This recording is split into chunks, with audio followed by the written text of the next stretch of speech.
राम राम मित्रों, रेडियो हिंदुस्तान की तरफ से आप सभी को फिर से राम राम करती हूँ। आज मैं जो कहानी लेके आई हूँ उसका शीर्षक है उम्मीद मत छोड़िए। एक बार एक व्यक्ति रेगिस्तान में कहीं भटक गया। उसके पास खाने पीने की जो थोड़ी बहुत चीजें थी वो जल्द ही खत्म हो गई थी। पिछले 2 दिनों से वह पानी की एक एक बूंद के लिए तरस रहा था। वह मन ही मन जान चुका था कि अगले कुछ घंटों में ही अगर उसे कहीं से पानी नहीं मिला तो उसकी मौत निश्चित है। पर कहीं न कहीं उसे ईश्वर पर यकीन था और कुछ चमत्कार होगा कि उसे पानी मिल जाएगा। तभी उसे एक झोंपड़ी दिखाई दी। उसने अपनी आंखों पर यकीन नहीं किया। पहले भी वह मृग तृष्णा और भ्रम के कारण धोखा खा चुका था, पर बेचारे के पास यकीन करने के अलावा और कोई चारा भी नहीं था। आखिर उसने आखिरी उम्मीद जो नजर आ रही थी उसको, वह अपनी बची कुची ताकत से झोंपड़ी की तरफ चलने लगा। जैसे जैसे वह करीब पहुंचता उसकी उम्मीद बढ़ती जाती और इस बार भाग्य भी उसके साथ था। सचमुच वहां एक झोंपड़ी थी, पर यह क्या, झोंपड़ी तो वीरान पड़ी थी, मानो सालों से वहां कोई आया ही ना हो। फिर भी पानी की उम्मीद में वह व्यक्ति झोंपड़ी के अंदर घुसा। अंदर का नजारा देख उसने अपनी आंखों पर यकीन नहीं हो रहा था। वहां एक हैंडपंप लगा था। वह व्यक्ति एक नई ऊर्जा से भर गया। पानी की एक एक बूंद के लिए तरसता वह तेजी से हैंडपंप को चलाने लगा, लेकिन हैंडपंप तो कब का सूख चुका था।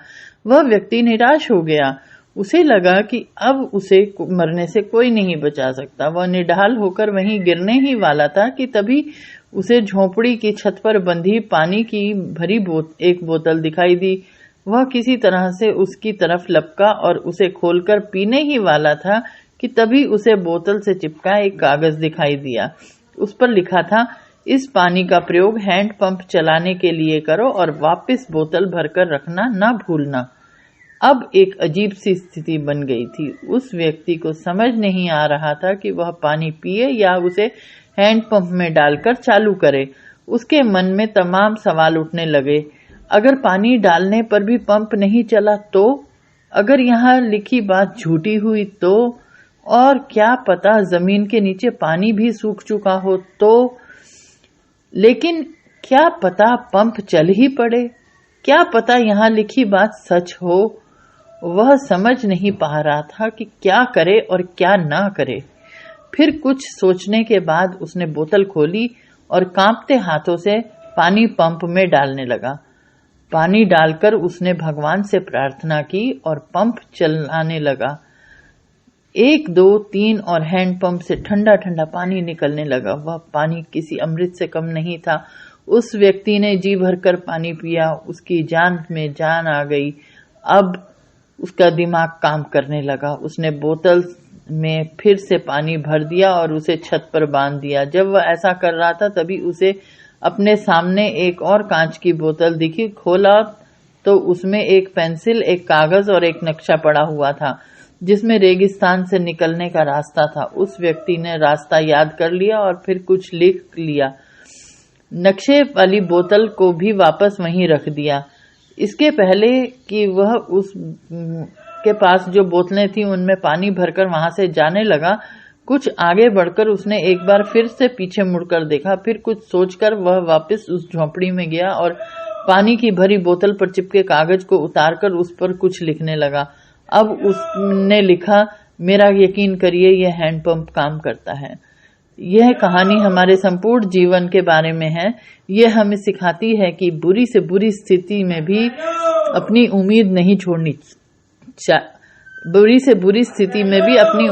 छोड़नी चाहिए। और इस कहानी से यह शिक्षा भी मिलती है कि बहुत कुछ बड़ा पाने के पहले हमें अपनी ओर से भी बहुत कुछ थोड़ा बहुत देना होता है। इस कहानी से यह शिक्षा भी मिलती है कि बहुत बड़ा पाने से पहले हमें अपनी ओर से भी कुछ थोड़ा बहुत देना पड़ता है। जैसे उस व्यक्ति ने नल चलाने के लिए पूरा पानी उसमें हैंडपंप में डाल दिया। देखा जाए तो इस कहानी के पानी में मौजूद महत्वपूर्ण चीजों को दर्शाता है। कुछ ऐसी चीजें हैं जिनकी हमारी नजरों में विशेष कीमत है। किसी के लिए मेरा यह संदेश ज्ञान हो सकता है, तो किसी के लिए प्रेम, तो किसी और के लिए पैसा। यह जो कुछ भी है उसे पाने के लिए पहले हमें अपनी तरफ से उस कर्म रूपी हैंडपंप को डालना होता है और फिर बदले में आप अपने योगदान से कहीं अधिक मात्रा में उसे वापस प्राप्त कर पाते हैं। तो इसलिए मित्रों, रेडियो हिंदुस्तान पे नई नई कहानियां सुनने के लिए आप आते रहें, आप मनोरंजन करते रहें और इसके साथ ही आप पेड़ लगाएं, पेड़ बचाएं और साथ में पानी भी बचाएं।